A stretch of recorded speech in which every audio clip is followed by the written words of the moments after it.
Hello and welcome to your weekly podcast here on Four Lads Had a Dream. My name's Andrew, and this is going to be the last time I say this for a couple of weeks. I'm joined by three of my very favourite podders, Stevie, Kenny and Shona. Hey, we've got some good news to talk about. Rangers got a win over the weekend. It wasn't quite the comprehensive 6-0 that I predicted, but hey, a win's a win, right? And quite frankly, 1-0's all the way to the end of the season would win us the title still. So, I'll happily take that. Rangers, I think, lined up with... let's say a team that no one was really expecting to see. It started off fairly sensibly and then got a bit interesting up top. Butland goals, Tav, Suter, Proper and Yefty as the defence, Baron Diamandi and then Kieran Dowell alongside Lawrence, Cortez and Dessers. So welcome to see Cortez coming back from injury. Maybe less welcome to see Kieran Dowell coming back in, but Rangers started brightly, got the 1-0 lead through Tom Lawrence. Really nicely worked goal between him and Dessers, getting himself on the sheet to make his stats look good to please Shona. And then, unfortunately, at that point, Rangers never really found a way to break through and make that game more comfortable than it needed to be. Rangers, I don't think, looking back on it now, were ever really threatened. 0 shots on target. Jack Butland didn't have a save to make. So Dundee never really threatened. Dundee United never really threatened us. We just, unfortunately, as has been quite common, failed to take our chances in the final third. Stevie, we'll get into some specific players in a bit, but just your thoughts on the game overall to start with. The clean sheet, the fact that we got the win, and the fact that the defence was relatively effective at keeping Dundee United shut out. Pleased, Andrew. Relieved, pleased. Was it great? I'm not sure. Was it good in the first 20-25 minutes? Yeah, it was. It was really good. Did it become a wee bit patchy after that? You can sometimes, if there's like a good first half hour and then there's a drop-off, you can sometimes understand that because they put so much into it. But there's a big key moment in the first half and it comes just before half-time and they get a really critical chance. They stick that away at 2-0. And then we come out flying and it's a good second half. But we actually contrived to miss or come close on quite a few times. Tom Lawrence, who I thought was relatively good, actually missed 2 or 3 opportunities or was really close with 2 or 3 opportunities. So there was that big one as well just before half-time. So to go away from home and create 4 or 5 decent opportunities is a positive. To keep a clean sheet is a positive. Is there things to do better? Is there things to work on? Do we have to dominate a wee bit more in certain spells, especially the second half, I think? Then yeah, I would concur. But overall, Andrew, before we get into individuals and specifics, and I thought some individuals were really good. I'm just relieved and really pleased to have got the result. I would have taken 1-0 before if you had offered it to me. So I'm quite happy with it. I'm not saying it was brilliant. I'm not saying it was great before people start typing rapidly, Stevie, what you're talking about, etc., etc. But at this moment in time, I said last week, it's all about winning. And it was really important that we won that on Sunday. And we did. So we can use that as a building block, hopefully for 45 minutes of really good football next week. And then we start building it and building it and building it. But we done enough in the first 25 minutes to win the game, Andrew. And fortunately, that's what happened. Yeah, I think that's right. Ultimately, while it would have been nice to rack up some goals, ultimately I think we stayed in control for the majority of the game. Kenny, 2 players in particular making an impact as well. Bajrami coming on at the start of the second half for Oscar Cortez. That was not an injury; that was just managing his minutes by accounts of the manager. And then Igmani coming on 65th minute as well to replace Dessers. Both of them, I think, impressed and made an impact. We'll come on to some other players later for Shona. But Kenny, I mean, from your perspective, those 2 players coming in, what did you make of it? Really impressed by Egerman. Thought he looked really good, really impressive, actually. His hold-up play, his first touch, his spin and turn and drive, everything you're kind of looking for in a Rangers striker. So there's definite potential there. I know Stevie said that behind the scenes at the club, they're really impressed by him, and you can see why. He does look as if he's got a proper future in the game, hopefully, and if he can keep progressing and get fitter and get used to our game, then the potential is seriously there. He's only played 15, 20 minutes at Celtic, and then half an hour yesterday.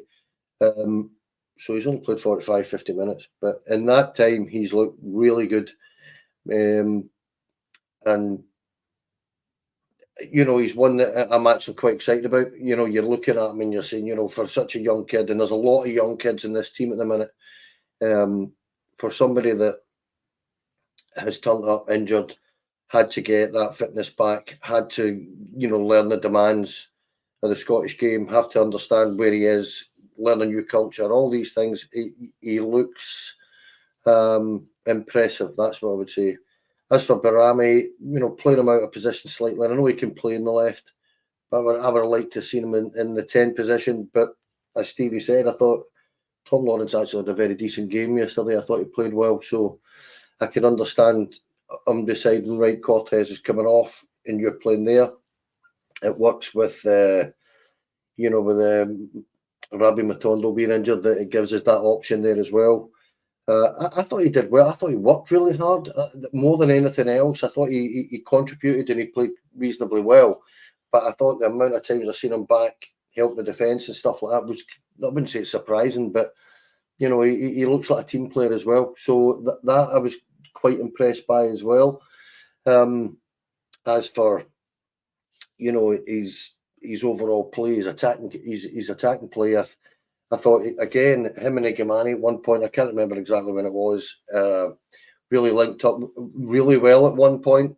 We 1-2s and, driving forward. So it's good to see, and the potential's there.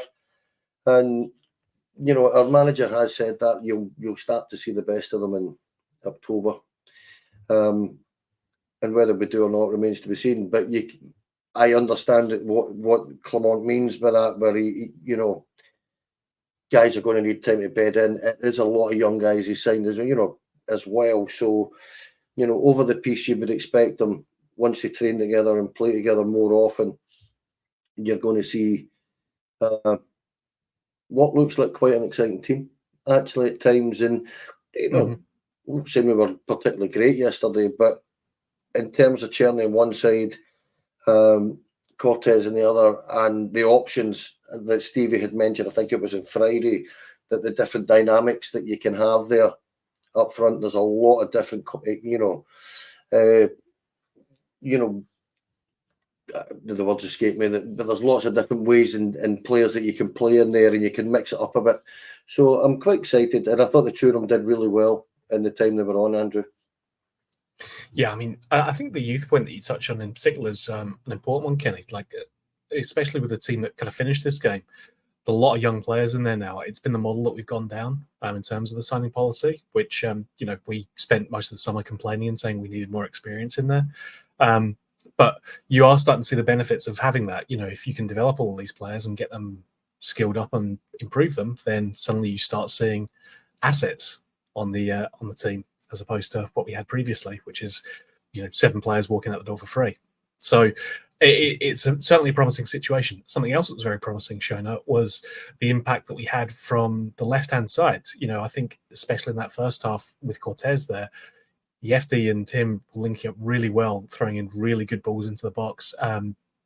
We're in a position where we don't really have to worry about that left-hand side so much, because Yefty's looking like it's going to be extremely difficult for Ridvan to come back in and take the shirt off of him. Yeah, I think Yefty's really beginning to warm to me quite a lot recently. I think a lot of the guys that are on that pitch, there are a lot of young ones. I think he's the youngest. I think he's only 20, isn't he? Is Yefty, compared to the likes of Barron, Diamondi, maybe obviously the likes of Cortez and whatnot. But look, I thought Yefty was probably man of the match for me yesterday. I thought he was brilliant. There's a lot of young players that could have had that. I think Tom Lawrence was excellent. If you look at the stats from Tom Lawrence, they're actually very, very impressive. I've got Yefty's stats down here, and his passing accuracy yesterday was 86%.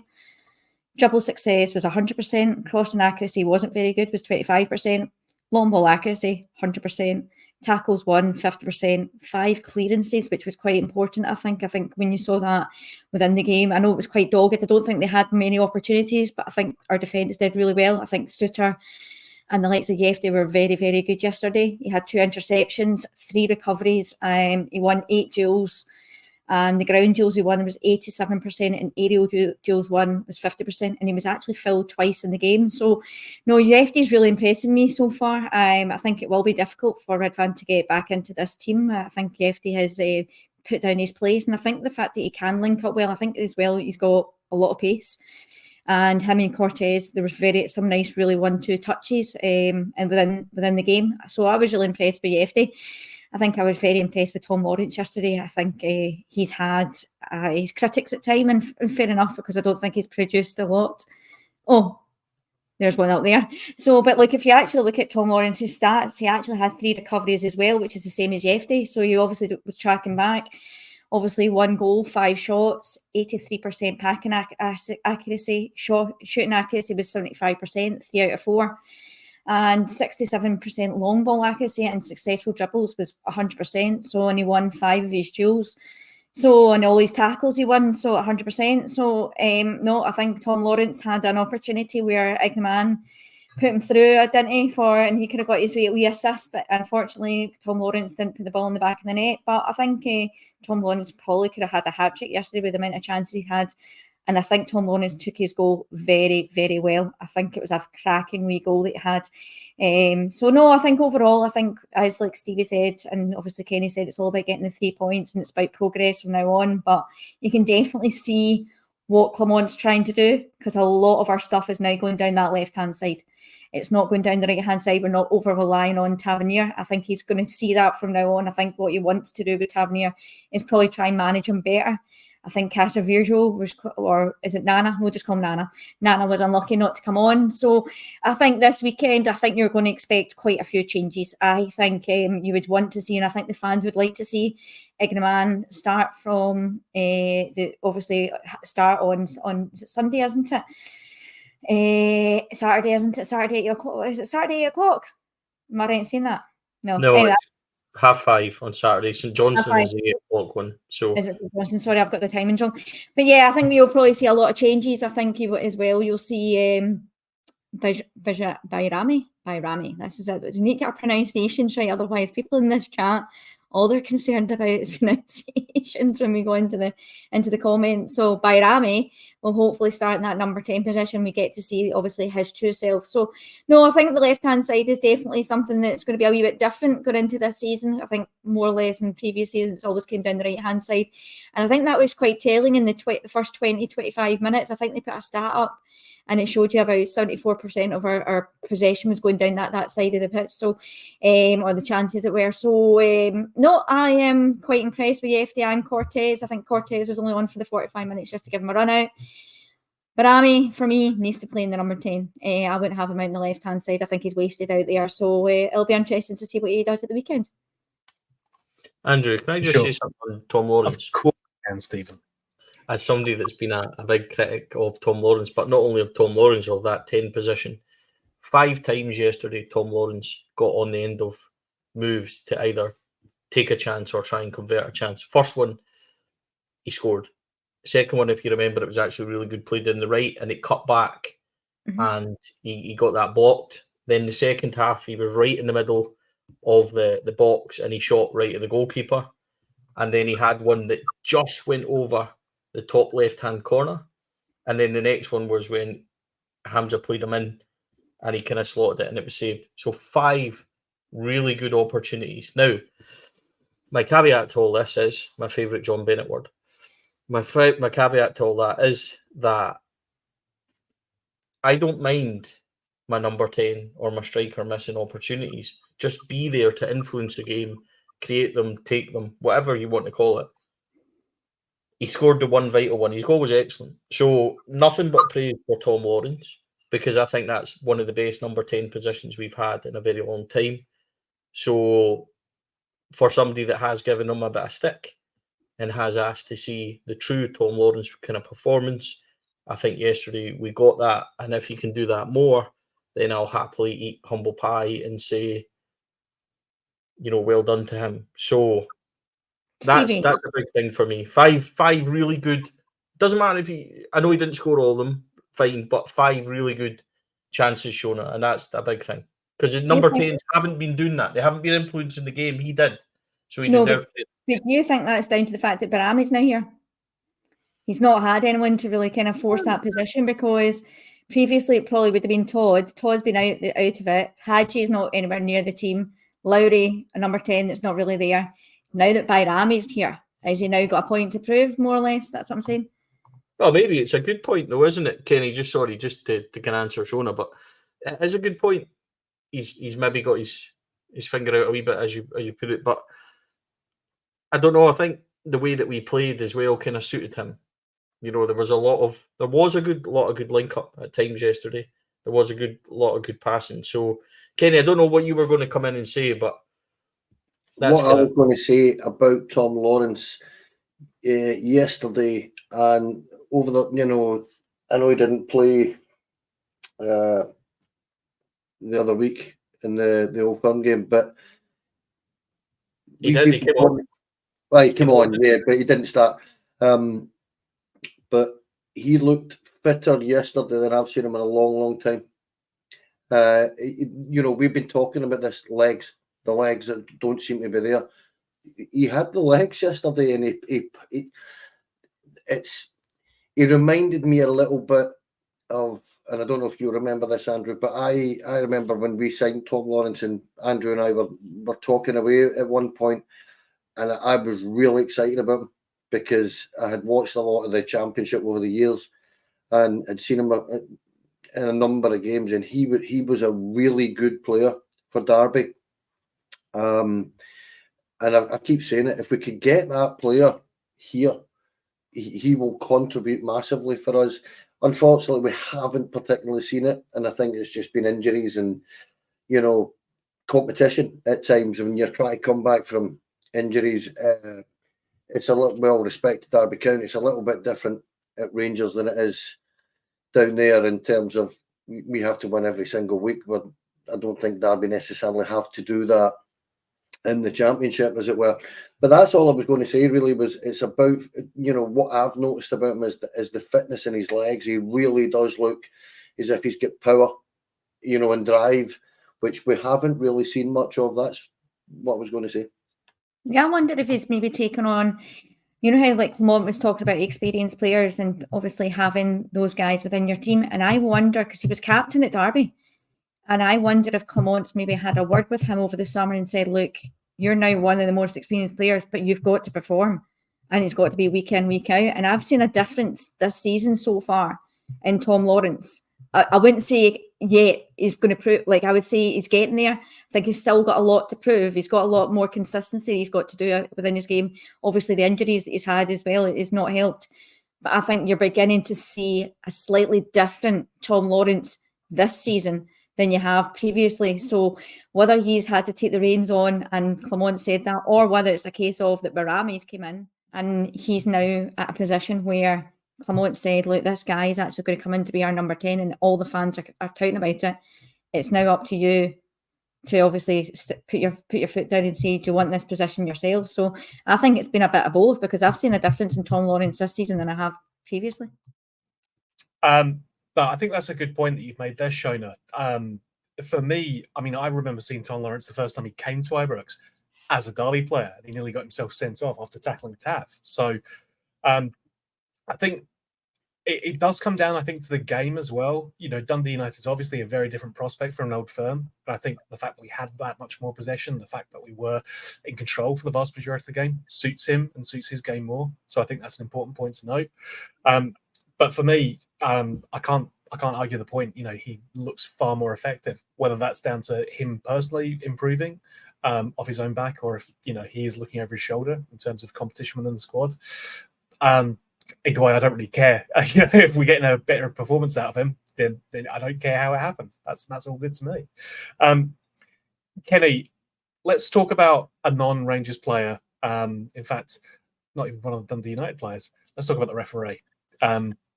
7 yellow cards in this one, and I think about half of them came in the last 5 minutes of the game as well. there was a tackle on Conor Barron that looks fairly serious. I think it's one of those ones where you'd say you'd seen them given if he got a red. I don't think there'd been a lot of argument if the card had been a red, apart from, the usual suspects. For me, it's one of those that's right on the line. I think I might have been upset if it was one of our players going in with that tackle. But again, I don't necessarily think it's because it would have been harsh. I think it's because you're making the referee make a decision. And it's one of those tackles that looks dangerous. It looks out of control. For me, that was edging towards a red card, but I don't know what you thought, mate. Well, I initially, right there and then, thought it was a red card. And the reason I think it's a red card is because of the pace he goes in it. He's not in control. And I've heard people try to say that he is. He isn't in control. He is at full pace with his studs up. So, we've discussed this with the Dijon Sterling red card last year with the same referee. Now, I'm going to relay a little quick story. One of my friends is an ex-referee, a very high profile one, and he, talking about the Dijon Sterling one, explained it to me, and he said that it's the pace he goes in, therefore makes it reckless, and if you don't connect properly, then you're going to go off the pitch. It's that simple. He said, and it's purely on the pace that you go in at. Now, nobody's going to tell me that boy is not at full pace and he doesn't win the ball. So I don't really understand why VAR, look at that and decide it's not. And I can understand that they're saying that he comes side on, but Dijon Sterling's caught the boy in the foot, on the toe, and this boy caught Conor Barron kind of on the toe. So I don't really understand that. But that was only one incident, I thought, actually, over the piece. Don Robertson's got this really nasty habit of breaking up play quite deliberately, I think. And I'm watching my words. But I genuinely do think he does deliberately break up play at times. There was twice yesterday, I'm sure it was, where he brings the ball back for a foul when Rangers are clear. And you're like, well, why would you do that? He's given silly bookings. Nothing bookings that you see every week in Scottish football that people aren't getting. And this was on both sides, by this wasn't just Rangers. He was given silly bookings yesterday. Listen, I kind of made a wee promise to myself that I wouldn't be quite as hard on referees this season as I usually am, but they're useless, man. Honestly, they're just not very good. And yesterday's a kind of prime example of that. We've seen the incidents the day before were rivals, and I'm struggling to see the difference in those two incidents as well. And I understand, not giving penalties there, but I can't understand why you're giving one and not the other. But going back to Don Robertson, the simple fact is that it's something that a few of our referees, Willie Collum was very good at it, Kevin Clancy's very good at it. They break up momentum quite a lot. And I actually am at that point where I think we should actually be highlighting that quite a lot, because they do. I think it's actually quite clear, particularly when you're at a game, that you see it. They're breaking it up all the time, and that therefore stops the team that's in the ascendancy and attacking from maintaining that momentum and getting right on top of their opponent. So, yeah, it wasn't a red card for me. It was a red card for me. And some of the bookings were ridiculous. But to be fair, some of the bookings on both sides I thought were ridiculous. But do you know what I think the biggest problem, though, kind of what you're saying about breaking up play? It's the fact that we're actually on the counter-attack. It's 3, 4, 5, 6 seconds later after the tackle has happened. I think that's the problem, is where do you draw the line? Why did you not just blow the whistle when it was a free kick? Why do you then wait, then see Rangers have got the ball, about to counter-attack, 2 or 3 touches later, then you blow your whistle to bring it back for a free kick. I think that's the frustrating part of our game. You just do not. I just don't understand that. I think it was a clear red card. I think he's out of control. I think it's with excessive force as well. I think he's not even going to get he never makes a touch with the ball. And he makes clear contact with Conor Barron. And you've seen one, I don't know if you saw the one against Kilmarnock the day before. Did you see that one? And the boy doesn't even catch the guy, but it's the way he's going in with the tackle and it's high.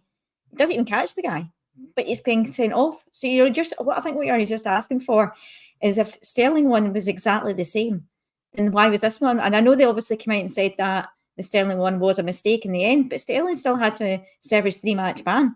So you're just asking for consistency, and that's what you're not seeing. It's the same with what you're saying about the 2 penalties that were in the Hearts game before. Both clear hands.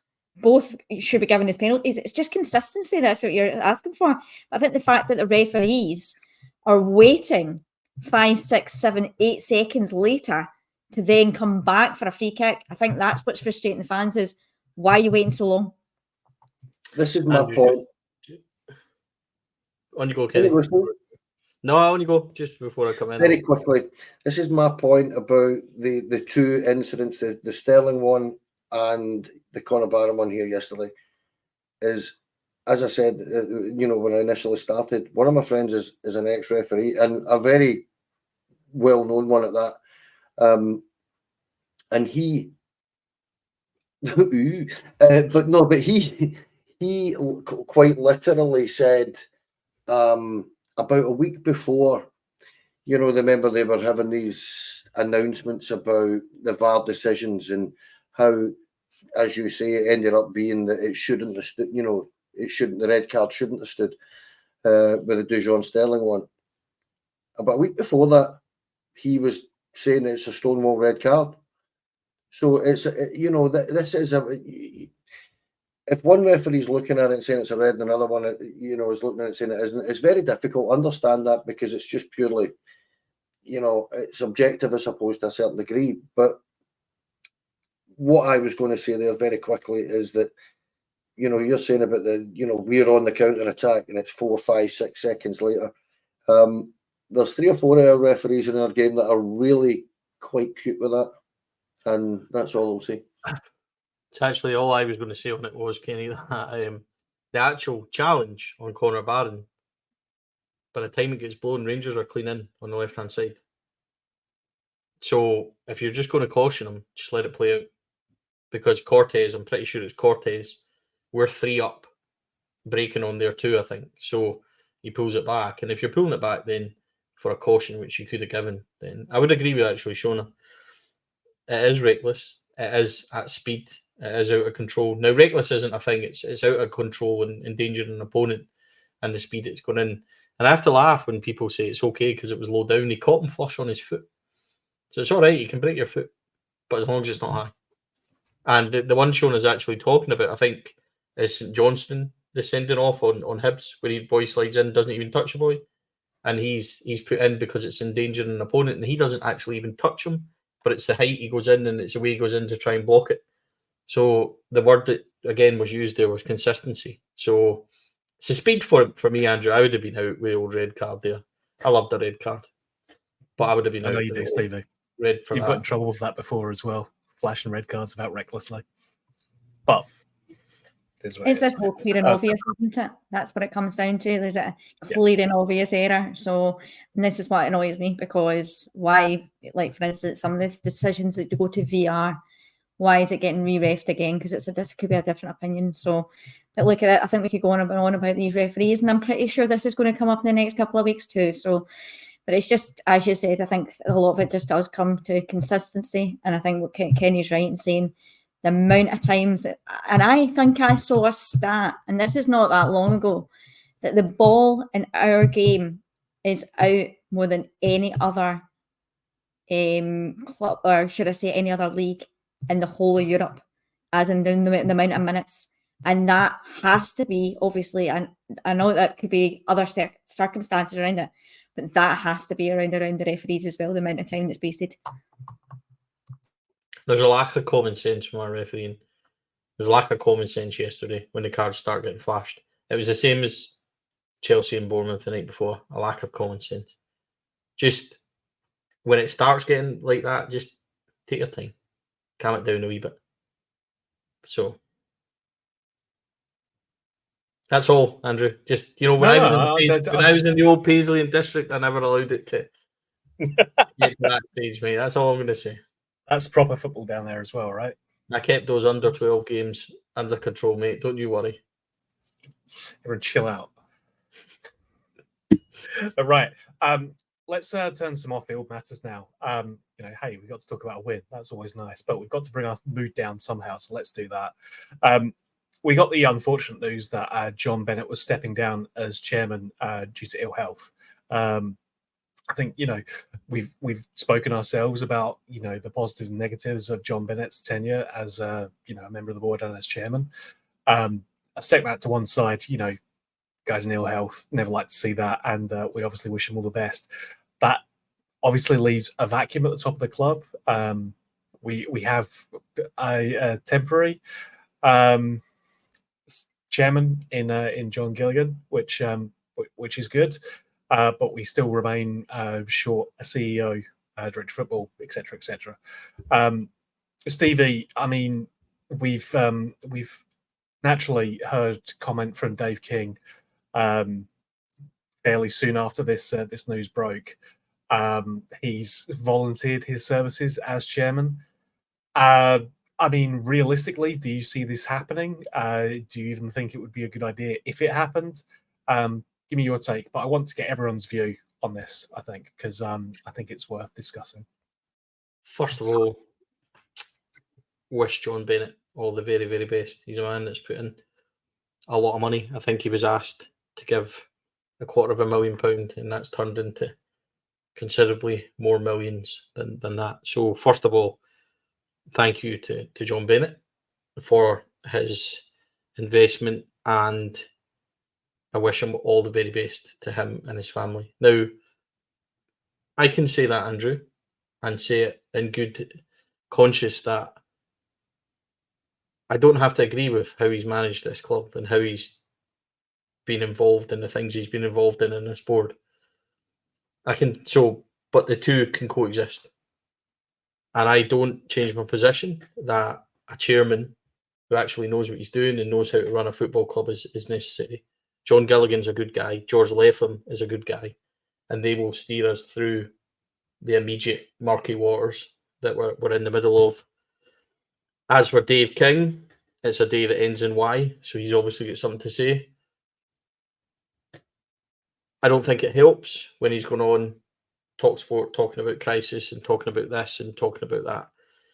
What I would ask is why Dave King has to be in charge before he suddenly tries to put in all these things that should have been in place anyway.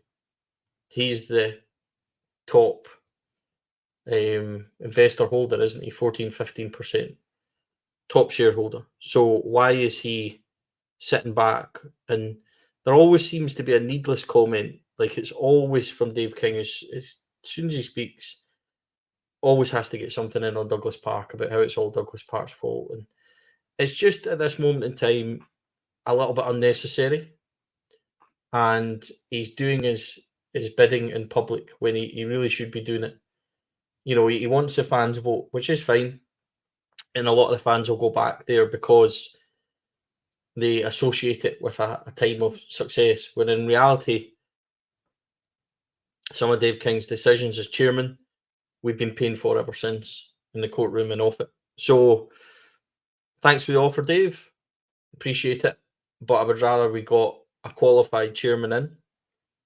And that's no disrespect to John Gilligan or George Latham, who's advising them and is in working together. They are great guys. They are massive Rangers fans, and they're doing this as a sense of, I don't know, a kind of sense of duty rather than something I suppose they would be wanting to do. But let's get a chairman in that knows how to run a football club. Let's get a CEO in as well. And my position on that hasn't changed.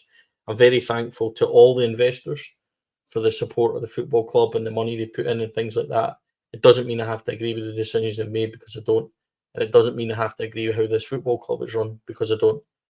So that is something I've spoke out about before, and I'll continue to do so. Wish John Bennett all the best. There is an opportunity from that now for Rangers Football Club to go and put somebody in there that can run the football club and get a CEO that can run the football club. So let's make sure we do that. Kenny, I mean, your opinion, mate? I'll echo a lot of what Steve has just said there. I listened to the TalkSport interview today, and the first thing I thought instantly is why are you mentioning the word crisis on live radio? I don't understand that. You know, why are you mentioning Douglas Park by name on a live interview yet again? You know, just causing friction. That's what he's doing. He's causing friction. But at the end of the day, I'm just sitting here looking at Dave King and asking myself, what's in it for Dave King? Stevie's right. A lot of fans really do kind of use him as a comfort blanket or something like that. I don't know what you would call it, but that's the kind of the way I see it. That, you know, a lot of people associate him with success at Rangers. I don't. I actually I said this to you guys before. Had a quick look since he initially turned up at Rangers as a director. Rangers have won 6 league titles in 25 years since he turned up, and 3 of them were on, you know, on Walter Smith's run, you know, 3 in a row. The 55 one he had no involvement in. He had kind of gone. He wasn't on the board. He was just a shareholder. So listen, I know a lot of people like him, and I don't want to be sitting doing what Dave would do, which is assassinate his character. I'm not trying to do that. I don't know what his idea is. Again, I kind of agree with Stevie in the sense that, you know, why does he have to be chairman to have an influence? He's the major shareholder. You know, he's in South Africa.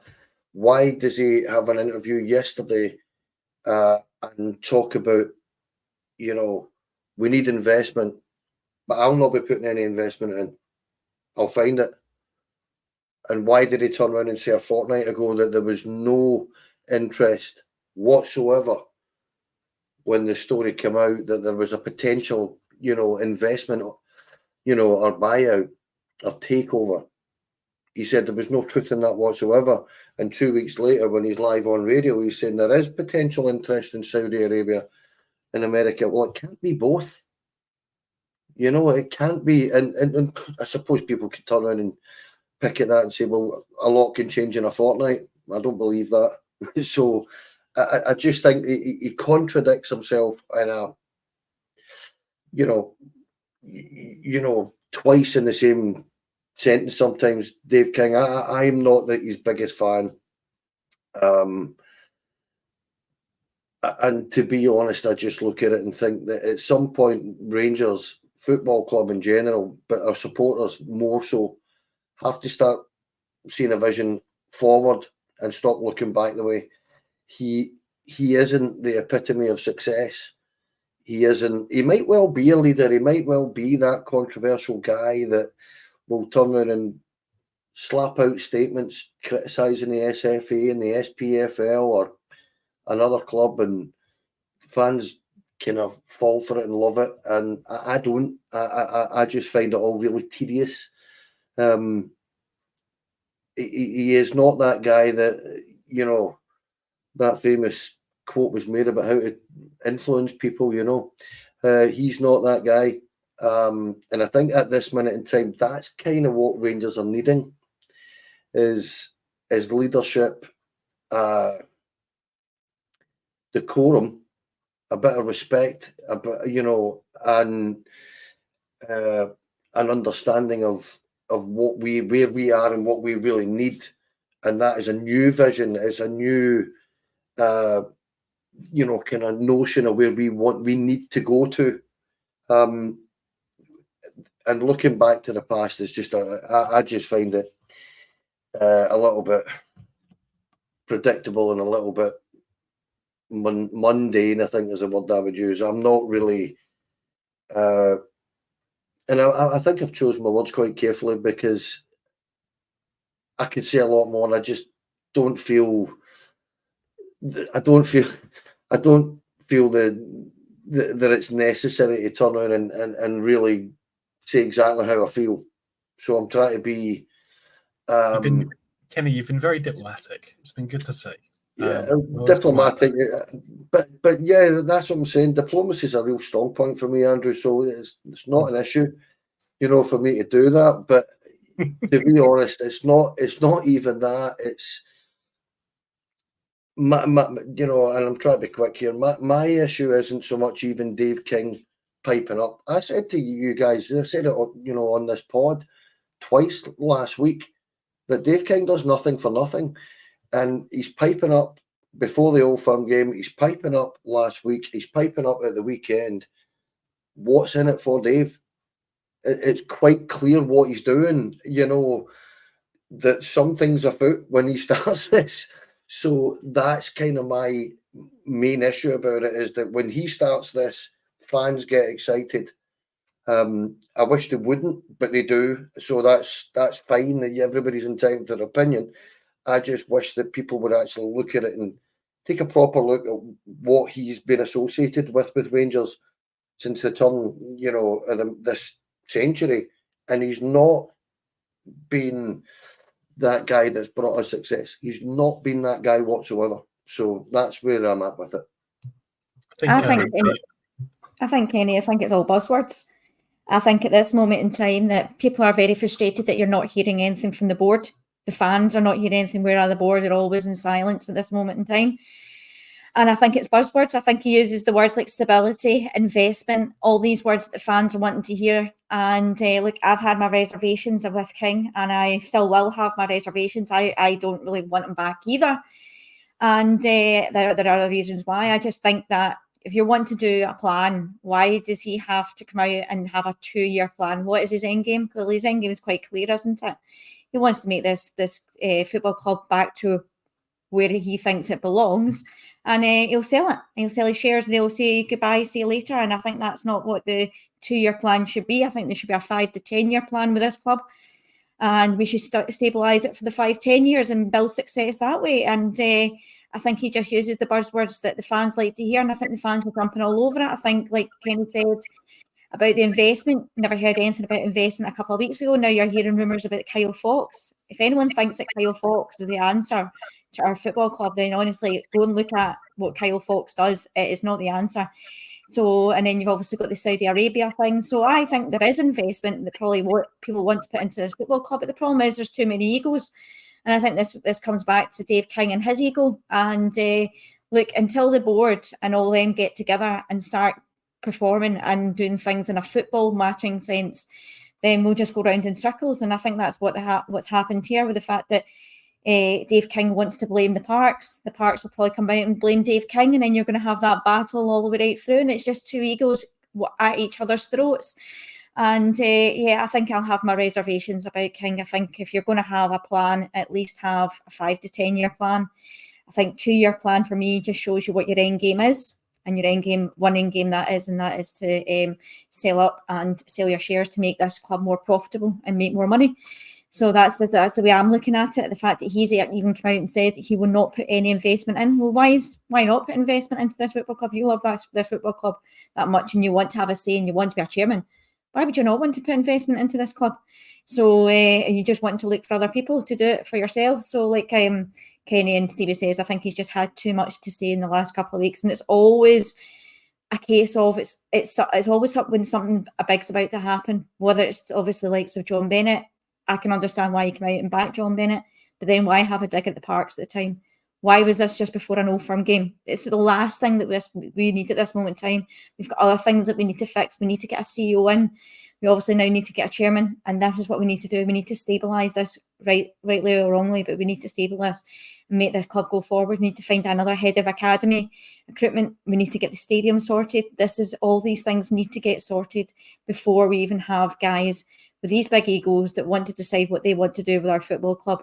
I agree, we need stability and we need investment, but it doesn't mean that it has to come from Kyle Fox. It can come from it can come from the guys within the board and other investors. So all we want is stability, and I think the buzzwords that Dave King uses is just what the fans want to hear, because the board are not saying too much on the other side.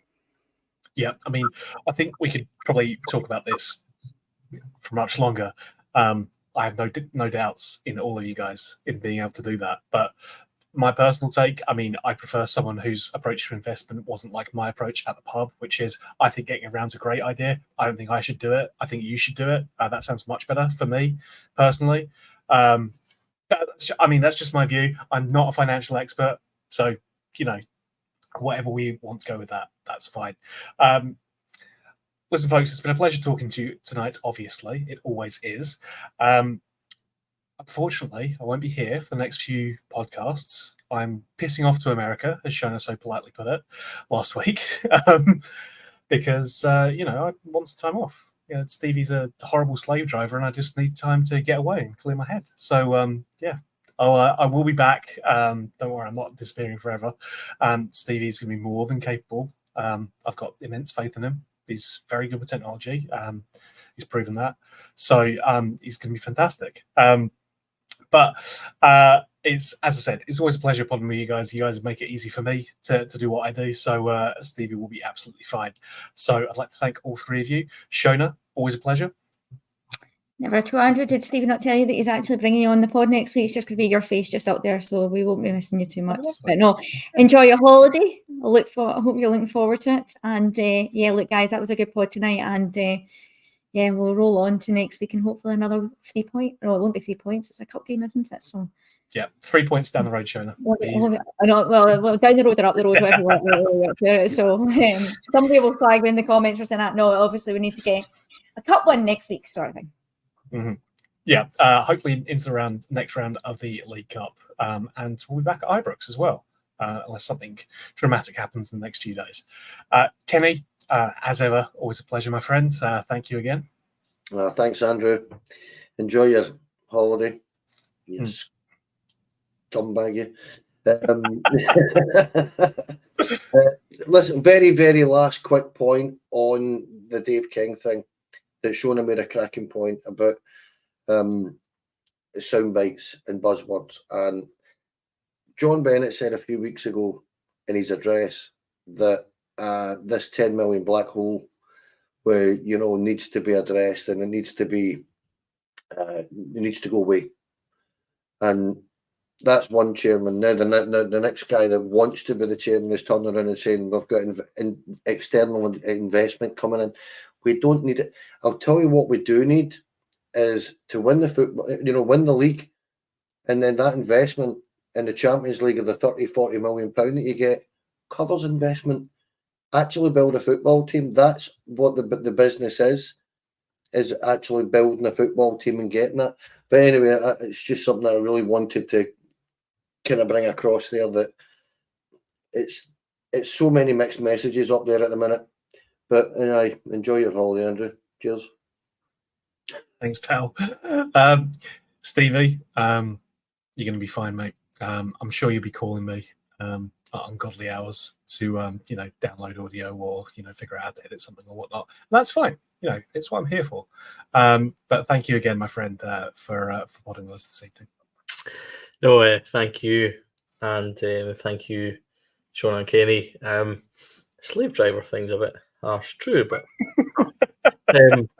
thanks everybody for listening, watching, subscribing. 4,100 subscribers we just hit the other day, so it's little milestones all the time for us, and we really appreciate it. Enjoy 25% of the comments that come in, and we do our best with it. So no, look, really appreciate it, and just thanks everybody for watching, listening. Yeah, as ever, like we do it for you guys. We thank you all for listening, watching, supporting the show as well, liking, subscribing. We're obviously putting out loads of content now at the moment. We had the Sunday show just this past weekend. We also had the vlog, Stevie and Shona's live reaction to goals getting scored, which was great to Not see. one, but two. Yeah, like you started up, you're all dispirited about Rangers women conceding their first goal of the season. And by the time you finished talking, Rangers were 2-1 up again. So, you just love to see it. It's just little moments of joy. And that's what gets me through my day. So, I'm sure everyone else will enjoy the content as well. Like I said, it's always a pleasure to do this. It's easy with the people I work with, and it's easy because generally the audience is very nice to us. Until I talk to you again, bye for now. But you'll see the rest of the guys very soon. So thank you again.